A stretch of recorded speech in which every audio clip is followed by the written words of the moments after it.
Assalamualaikum warahmatullahi wabarakatuh. Alhamdulillahi rabbil alamin. Wabihi nasta'inu ala umuri dunya waddin. Wassalatu wassalamu ala ashrafil anbiya'i wal mursalin Sayyidina wa maulana Muhammadi wa ala alihi wa ashabihi ajma'in, amma ba'du.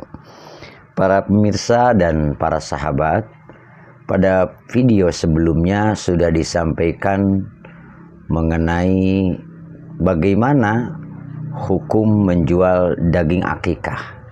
Hanya saja belum dibahas karena waktu itu videonya terlalu panjang. Maka pada kesempatan ini akan disampaikan mengenai hukum hal-hal terkait dalam rangka menghafal hukum-hukum akikah. Melihat-lihat tulisan atau bacaan-bacaan yang kadang-kadang tidak sempat dibuka. Maka dengan cara ini alhamdulillah bisa murojaah tulisan-tulisan sewaktu belajar di pondok pesantren. Nah, mengenai menjual daging akikah, menurut para ulama madhab Syafi'i itu hukumnya diharamkan sebagaimana dalam hukum kurban. Jadi tidak beda. Maksudnya adalah jika hewan akikah sudah disembelih, maka haram hukumnya dagingnya itu untuk dijual. Karena kalau sudah menjadi sembelihan, maka itu sudah menjadi akikah. Lain halnya apabila hewan itu belum disembelih, maka itu belum disebut akikah, tapi baru persiapan untuk pelaksanaan apa? Akikah. Alasan kenapa haram daging akikah itu dijual, karena daging akikah itu harus dibagikan secara cuma-cuma. Bisa dilihat apa yang disampaikan oleh Imam An-Nawawi. Para ulama Syafi'i yang mengatakan bahwa hukum masalah akikah dalam hal pembagian daging, memakan dagingnya, menghadiahkannya, kadar yang dimakan, larangan menjual, dan lain-lain sebagainya, hukumnya itu sama seperti masalah kurban. Tidak ada perbedaan di antara keduanya, yakni tidak ada perbedaan di antara hukum akikah dan hukum kurban. Lalu yang pernah disebutkan pula, bagaimana hukum melumuri bayi dengan darah akikah?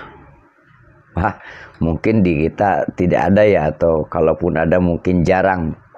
Dulu orang jahiliyah, di zaman dulu, ketika mengakikahi anaknya, mereka melumurkan darah akikahnya di kepala sang bayi.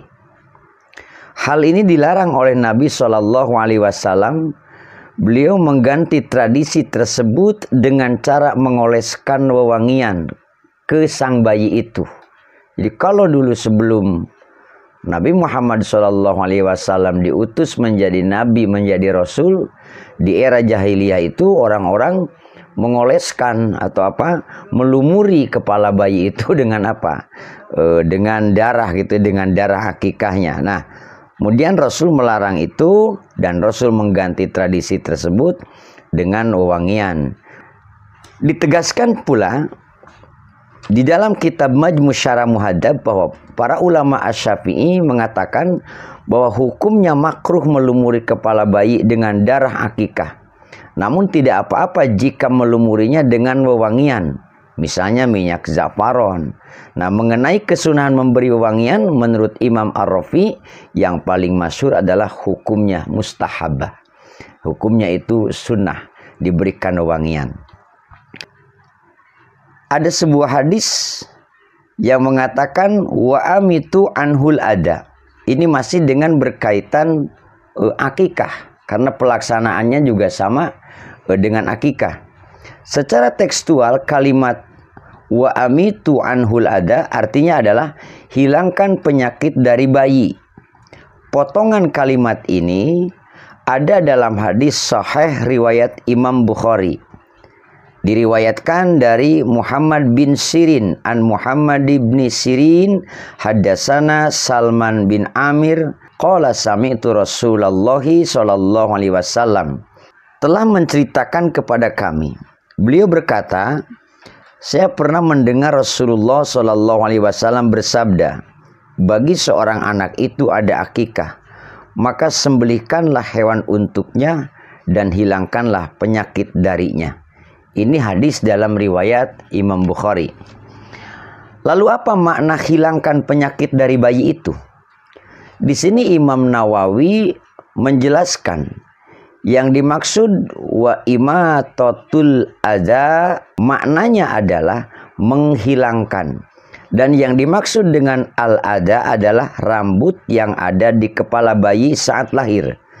Sebab rambut tersebut adalah rambut yang lemah. Pertumbuhannya juga lemah. Makanya rambut bayi yang begitu lahir itu lembut banget ya, halus banget gitu.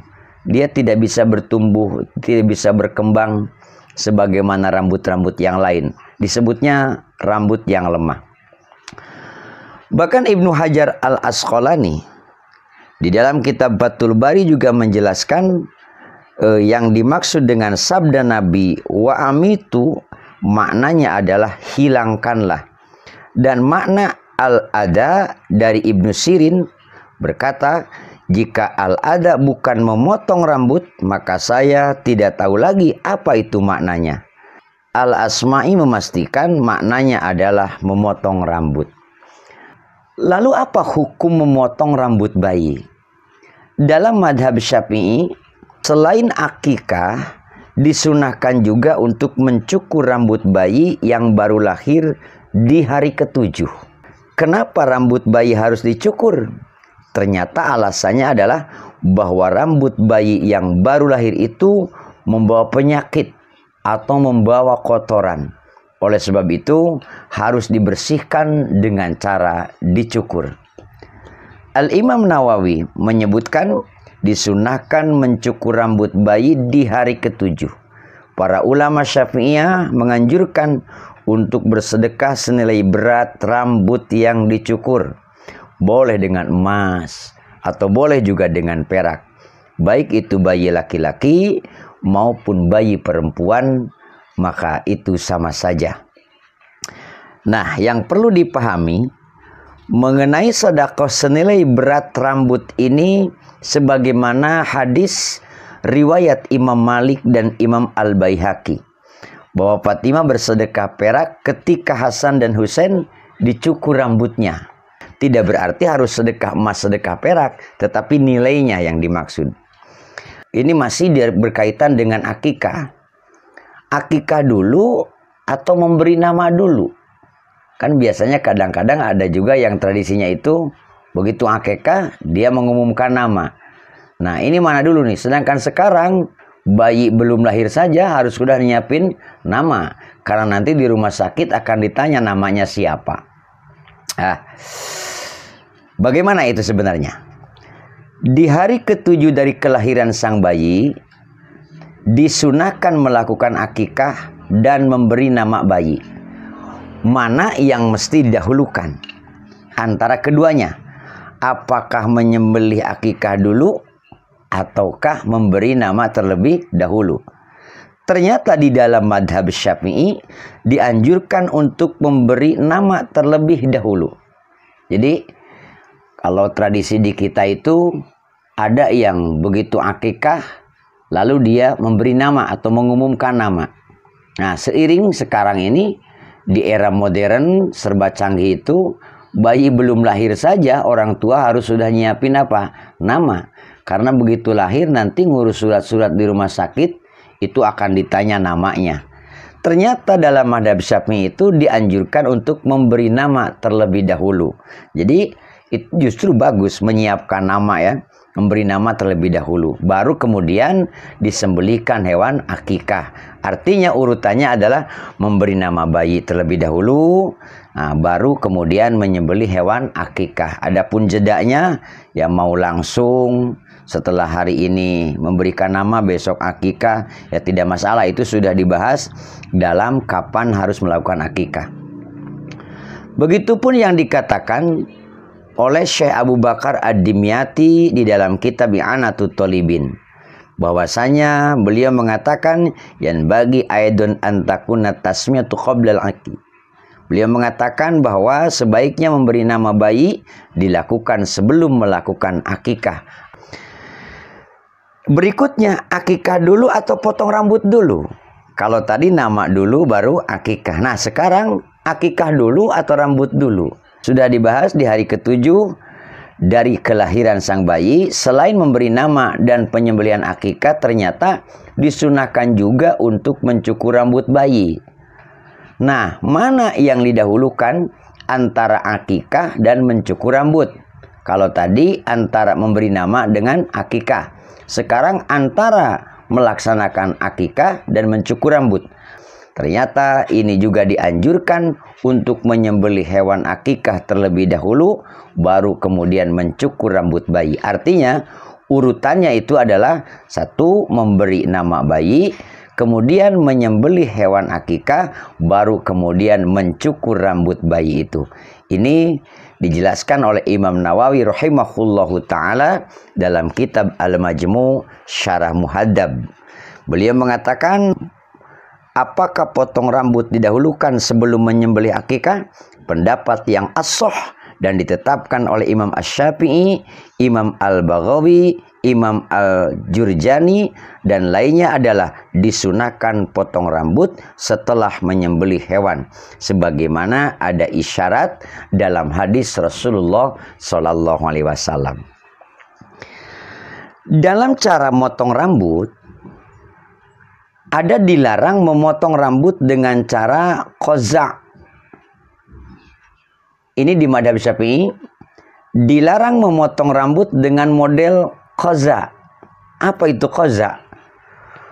Qaza' itu adalah memotong habis sebagian kepala, rambut maksudnya ya, dan membiarkan bagian lainnya, sehingga kesannya tidak rapi atau berantakan. Jadi kalau dulu itu ada istilah ditempein di sini ya, jambulin, yang lainnya dipotong habis, kemudian disisain, itu namanya qaza' istilahnya.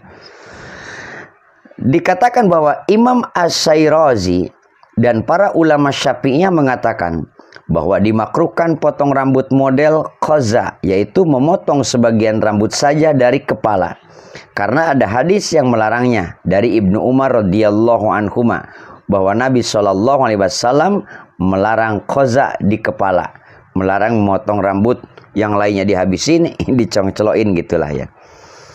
Wallahu a'lam bishawab. Wassalamualaikum warahmatullahi wabarakatuh.